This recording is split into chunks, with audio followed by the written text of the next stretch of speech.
Assalamualaikum warahmatullahi wabarakatuh. Nama saya Tri Asmayani dengan NIM 2436084 dengan rekan saya.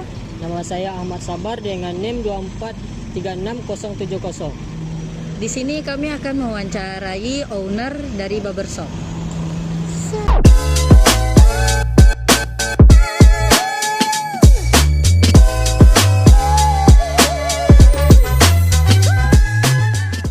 Bang, kami lagi ada tugas project akhir nih, rancang konsep desain barbershop.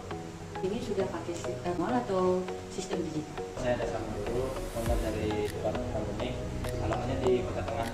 Jadi untuk di barber sendiri itu kita sistemnya masih menggunakan pembukaan manual. Jadi belum ada sistem digital yang masuk di barber kita. Judul sistem informasi manajemen harga.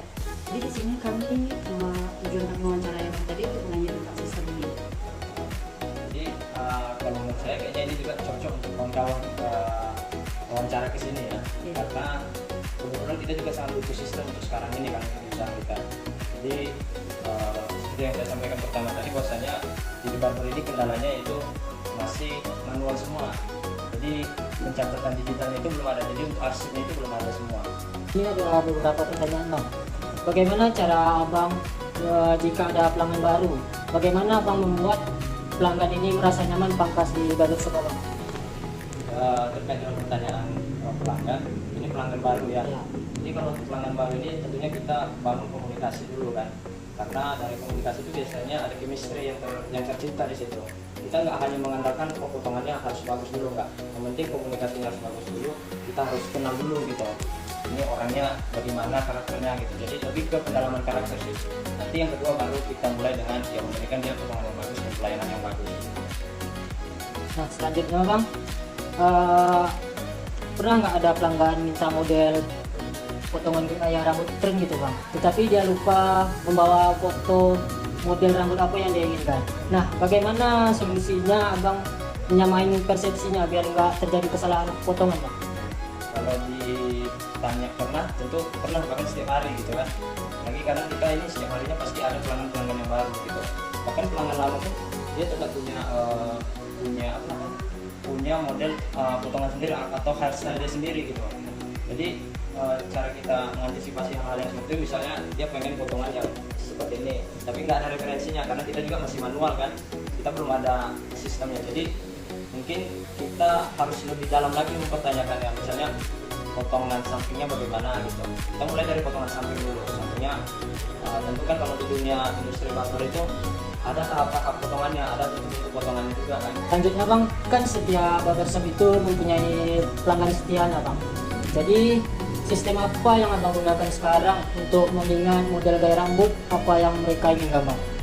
Atau masih menggunakan ingatan sendiri atau catatan buku Bang? Ya betul, kalau barber itu pasti punya yang namanya pelanggan tetap ya. Semua barber juga begitu, termasuk di barber sendiri sudah ada beberapa, bahkan setiap kapster itu, setiap kami yang ada di sini kan ada 5 orang tuh yang bekerja kapsternya. Jadi setiap kami ini punya langganan yang beda-beda gitu, konsumen yang beda-beda.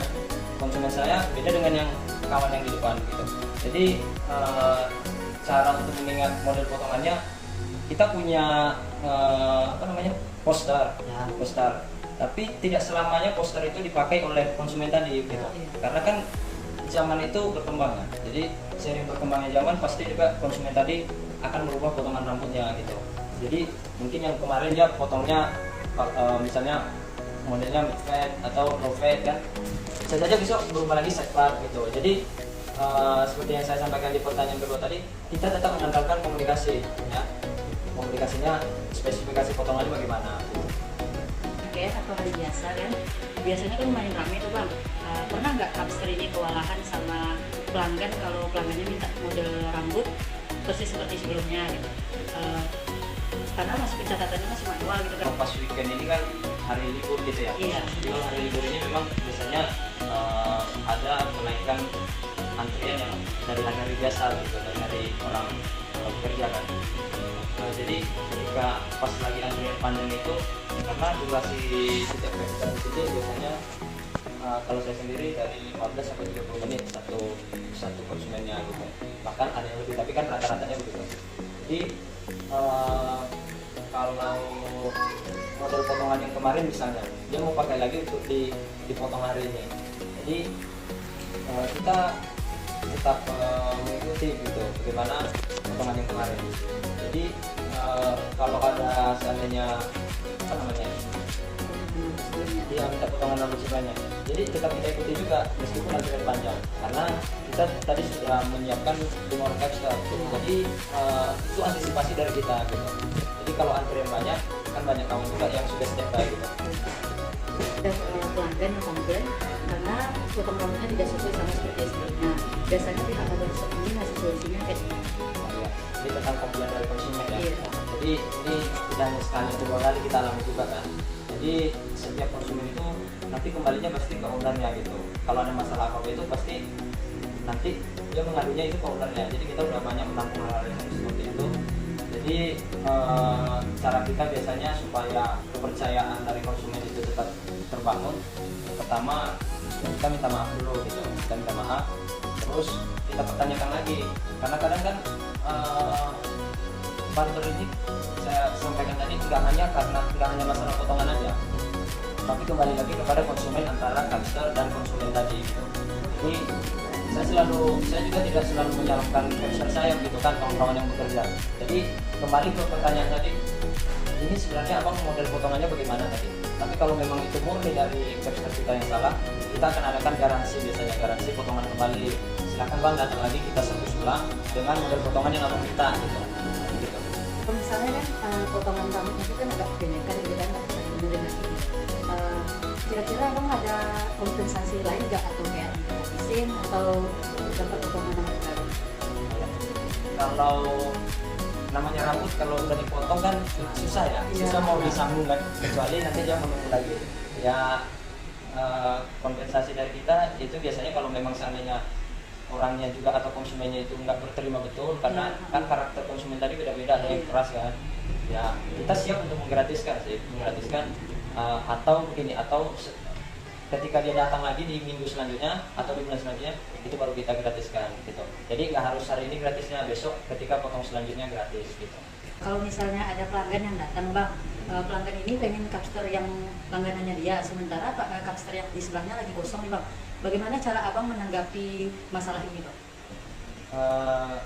Jadi ini sering juga terjadi di tempat kita nih, karena tadi saya udah bilang bahwasanya industri barber ini adalah langganan masing-masing. Jadi nggak setiap orang yang datang langsung itu bisa-bisa aja kita pegang, nggak bisa. Karena kita sekarang ini zaman udah berkembang, orang punya pilihan masing-masing. Bahkan kita mau makan di mana aja kita udah pasti milih tuh mau makan mana. Jadi kalau di dunia di barber sendiri, kalau ada hal-hal yang seperti itu, kita selalu menawarkan dulu. Nah, bang, antrian panjang biasanya kan, antrian panjang. Mau nggak di sebelah? Tapi kalau memang si konsumen tadi tetap mau pilih sama si A, nggak apa-apa, tapi sabar dulu bang, antrian panjang gitu. Otomatis kan dia harus menunggu lagi nih, menunggu antrian dulu habis gitu. Jadi ada waktu yang dibutuhkan si pelanggan untuk antri gitu. Boleh tahu kira-kira selama abang memakai sistem manual ini, apa abang rencana pengen coba upgrade ke sistem kita? Kalau sistem manual ini kita gunakan ya dari pertama kita buka gitu. Kita mulai merintis dunia usaha barber ini dari 2019. Sekarang udah 2026, jadi kurang lebih ada 7 tahun ya. Ya. Karena dulu juga awal saya tempat bekerja itu dari 2015, itu juga masih manual kan. Jadi kalau ditotalin saya udah mulai bekerja di dunia industri barber atau potong rambut itu sekitar 11 tahun ya, 11 tahun kurang lebih. Jadi kalau pengen upgrade itu tentu pengen ya, maka kita juga udah coba-coba tanyakan kemarin ke kawan-kawan yang biasanya buat web kan, bagaimana caranya. Ya tentu banyak pertimbangan juga, karena kadang web ini kan berbayar gitu kan. Jadi karena berbayarnya juga langganan, jadi itulah yang menjadi hambatan kita sampai sekarang. Jadi yang kedua juga itu SDM juga, SDM capster kita kadang mungkin belum sampai ke sana gitu. Tapi mudah-mudahan ke depan kalau memang misalnya ada yang cocok, ya kita pasti akan beralih ke sistem digital gitu.